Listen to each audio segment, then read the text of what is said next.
مصیبتوں کو ٹالنے والا، ان مصائب کو ختم کرنے والا، ان تکلیفوں سے نجات دینے والا ہمارا رب ہے۔ ہمیں اپنی مشکلات میں، اپنی تکلیفوں میں، اپنے مصائب و آلام کے اندر اپنے رب سے رجوع کرنا چاہیے۔ اللہ کے محبوب علیہ السلام پر جب کوئی مصیبت آتی تو حضور مصلی بچھا کے نماز کے لیے کھڑے ہو جاتے، حتیٰ کہ بیماریوں میں اس سے شفا مانگے۔ اللہ اکبر! بدر کی لڑائی آپ دیکھیں، اللہ کے محبوب مصلی بچھا لیتے ہیں اور صحابہ ایک حضور کے لیے چھپر بنا جسے ریش کہتے تھے، اور اس کے نیچے حضور بیٹھ جاتے ہیں اور الہا زاری کرتے ہیں، اور ساری رات حضور کی الہا زاری میں گزرتی ہے، حتیٰ کہ حضور کی مبارک چادر سر سے سرک کے کندھوں پہ آ جاتی ہے اور کندھے سے سرک کی حضور کے مبارک کمر پہ آ جاتی ہے، اور صدیق اکبر رضی اللہ تعالیٰ عنہ بار بار کندھوں پہ اور سر پہ ڈالتے ہیں اور کہتے ہیں حسبک اللہ، آپ کے لیے اللہ کافی ہے حضور، بس کیجئے۔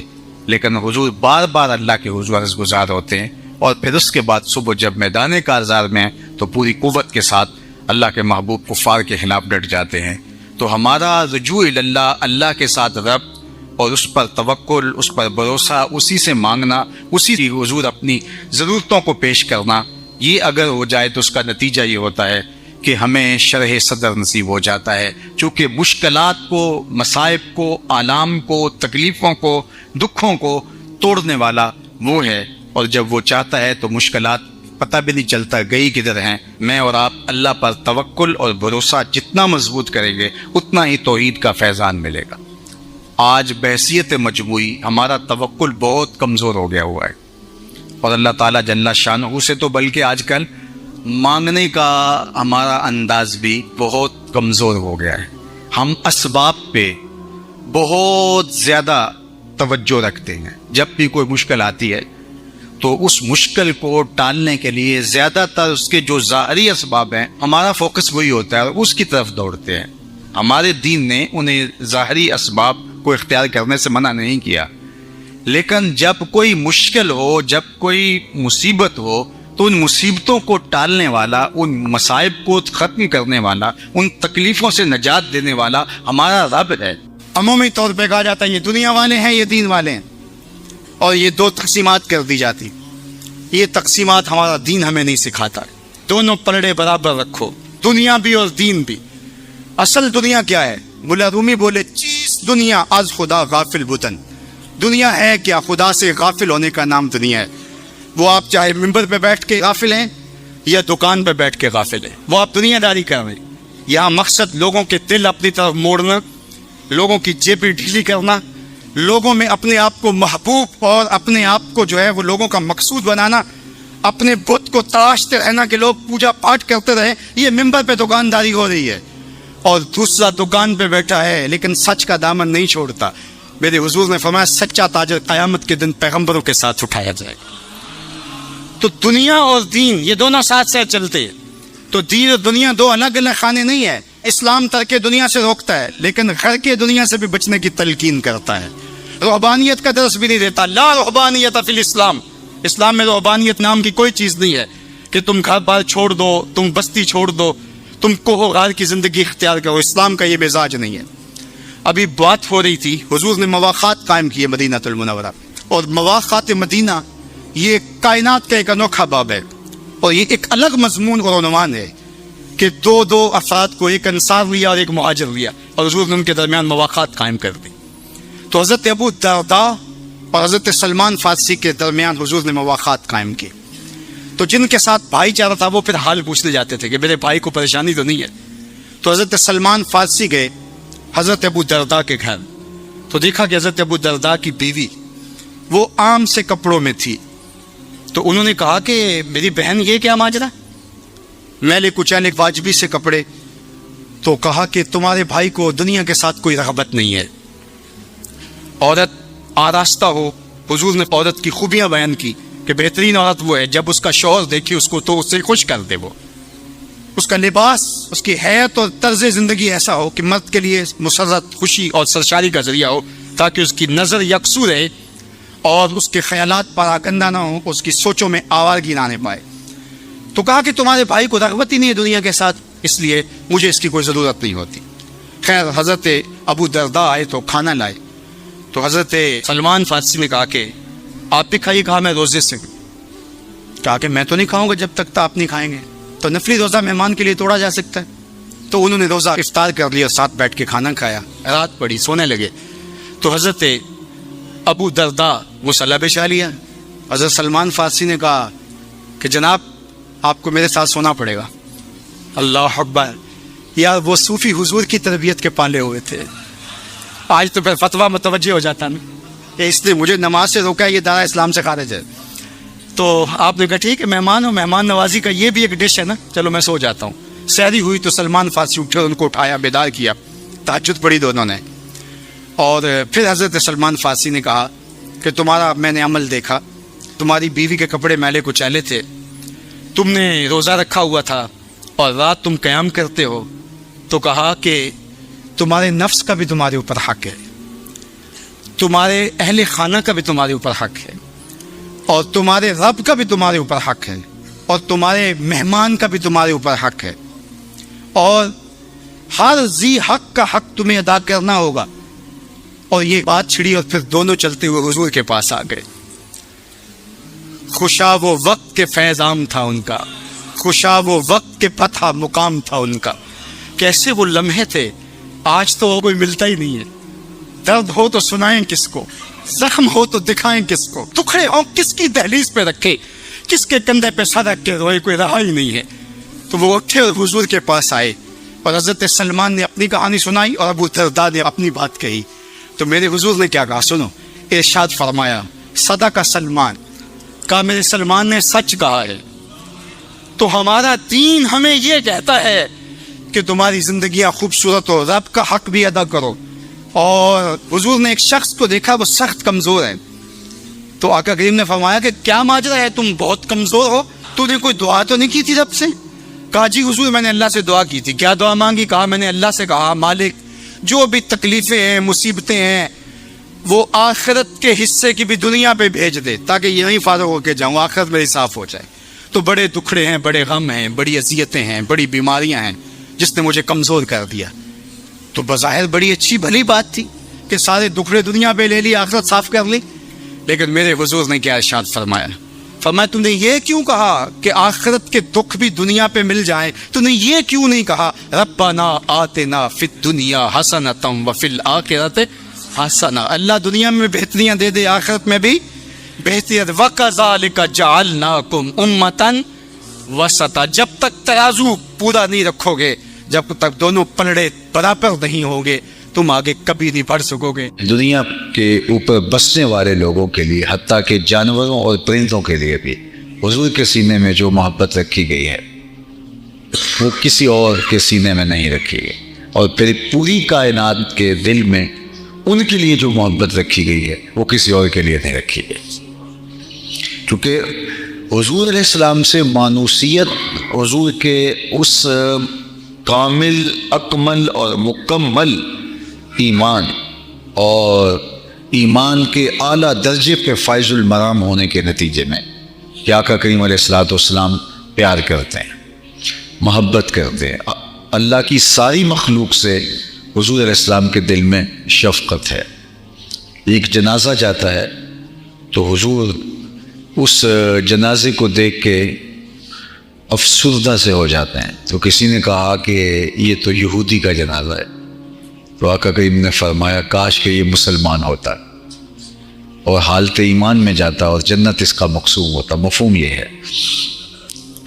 تو یعنی ایک کافر جب کافر ہو کر کے بھی مرتا ہے تو شفقت کا نتیجہ یہ ہے کہ یہ بھی قابل افسوس ہے، کاش کہ یہ اسلام کی دولت سے مالا مال ہو۔ تو حضرت علی المرتضیٰ رضی اللہ تعالی عنہ کو فرمایا علی تیری وجہ سے اگر ایک شخص ہدایت کی راہ پہ گامزن ہو جاتا ہے تو یہ اللہ کی راہ میں سرخ اونٹ خیرات کرنے سے بہتر ہے۔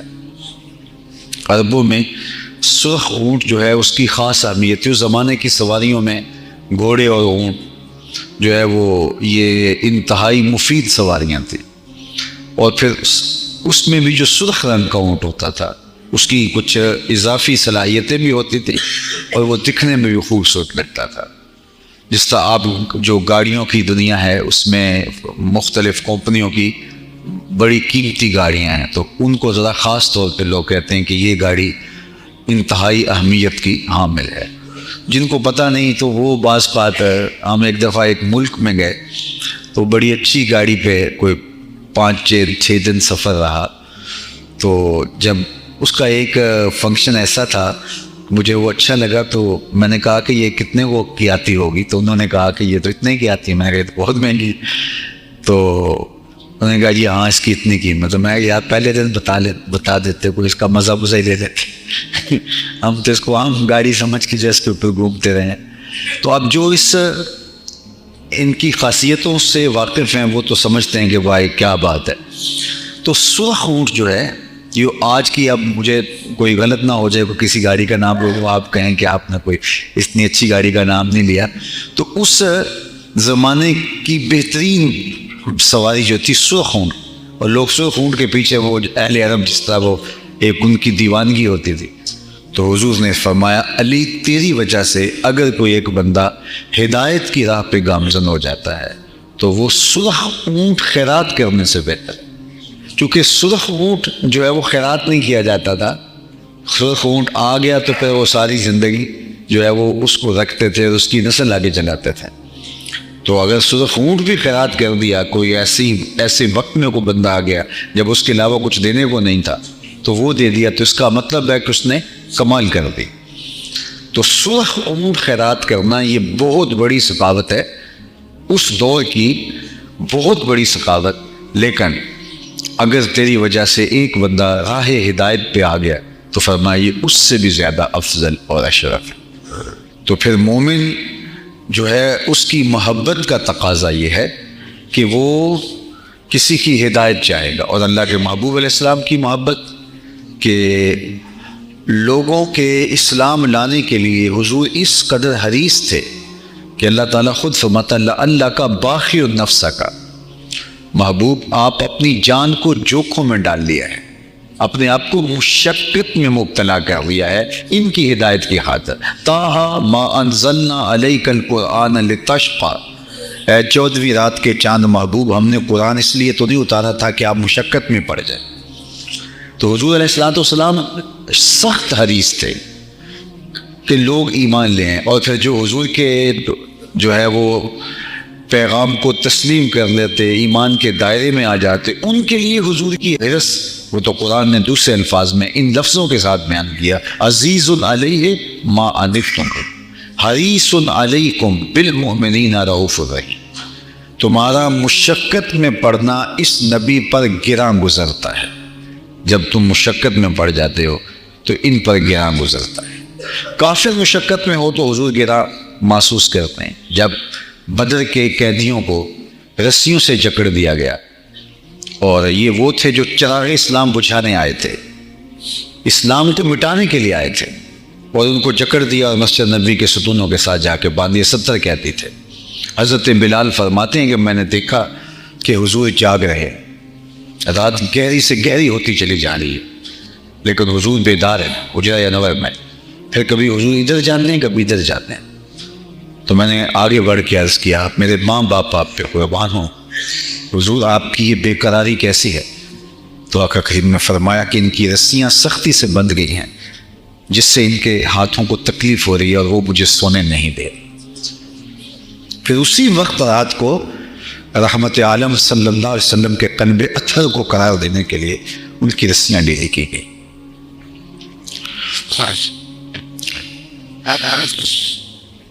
ہمارے ماں باپ ان پہ قربان ہو, یہ ہے شفقتیں ان کی.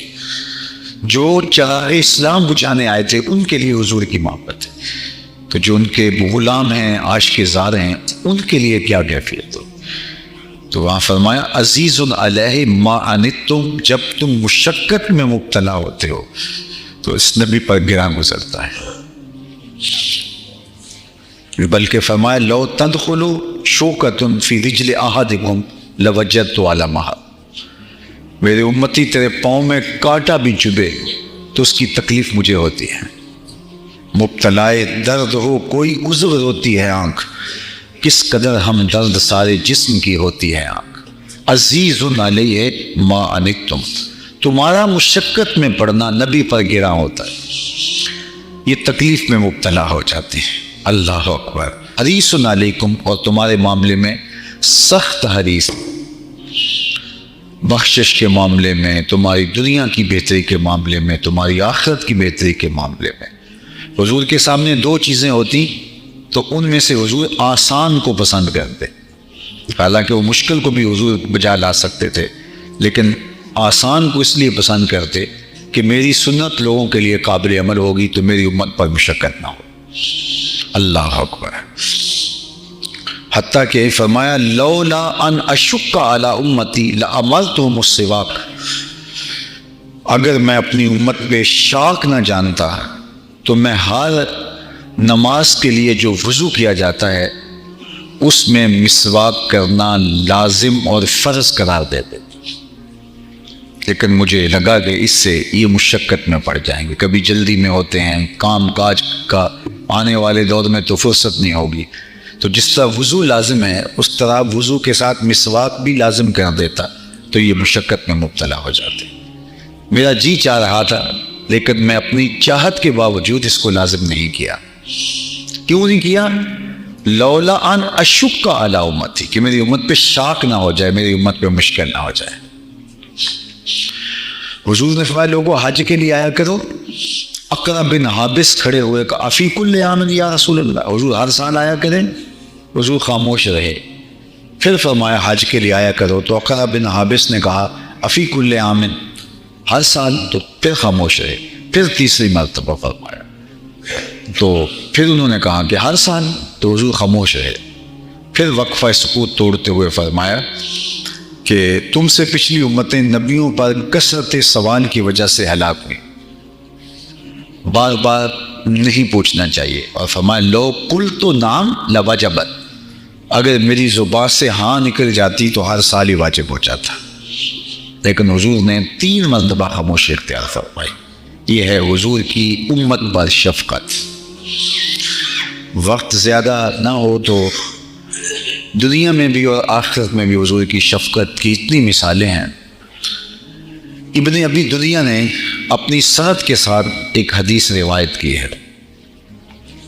اللہ اکبر۔ اس حدیث کو حدیث بطاقہ کہتے ہیں۔ یہ آپ میں سے جو لوگ عرب جاتے ہیں تو جب وہ چٹ لکھ کے دیتے ہیں، بل دیتے ہیں، تو وہ جو پکڑاتے ہیں اس کو کہتے ہیں یہ بطاقہ ہے۔ اس حدیث کا نام ہی حدیث بطاقہ ہے۔ وہ کیسے کہ حشر کا دن ہوگا اور حضور ایک جگہ پہ تشریف فرما ہوں گے، اور ایک شخص کو اس کے اعمال کے تلنے کے بعد فرشتے اٹھا کر کے جہنم کی جانب لے جا رہے ہوں گے، اس لیے کہ اس کے عمل کم ہیں، گناہ اس کے زیادہ ہیں، نیکیاں تھوڑی ہیں، تو اس کو جہنم کی جانب لے کے جا رہے ہوں گے۔ تو گزرتے ہوئے اس سمت سے جا رہے ہوں گے جہاں حضور تشریف فرما ہوں گے، تو اچانک اس غلام کی نظر حضور کے چہرے انور پہ پڑے گی، تو وہ حضور کو مدد کے لیے فریاد کرے گا، پکارے گا کہ حضور مجھے یہ جہنم میں لے کے جا رہے۔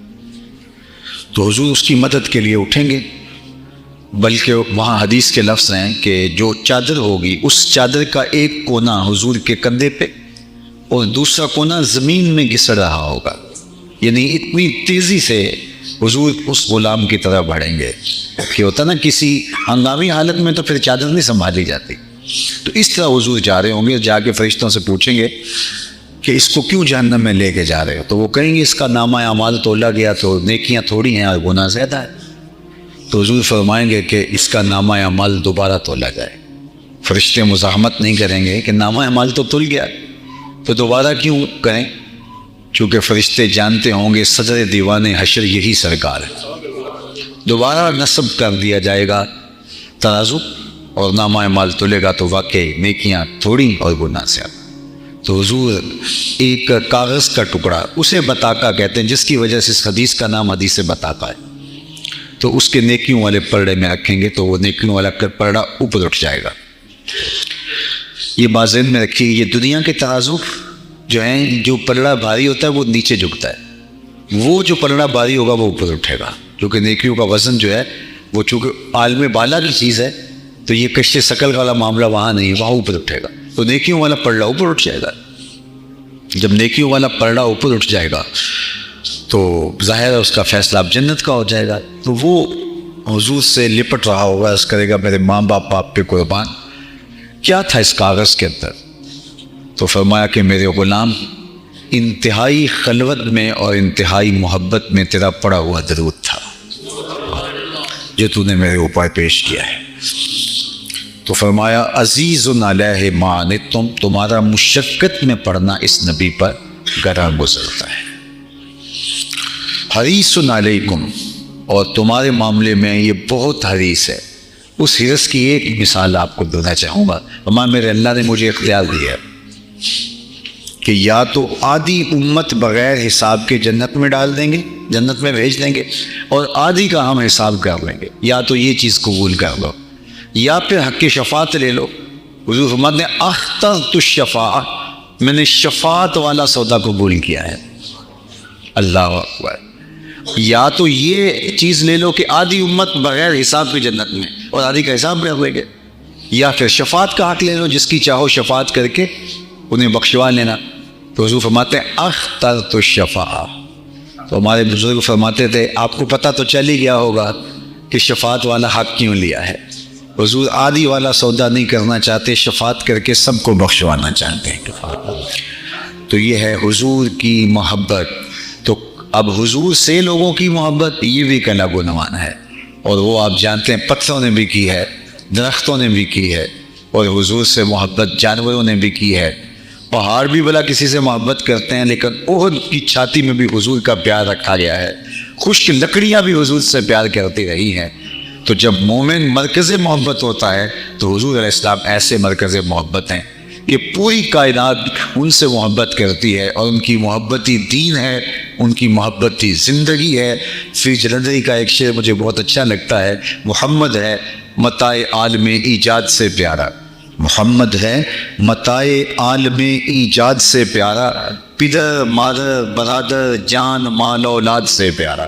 محمد کی محبت دین حق کی شرط اول ہے, اسی میں ہو اگر خامی تو سب کچھ نامکمل ہے. وآخر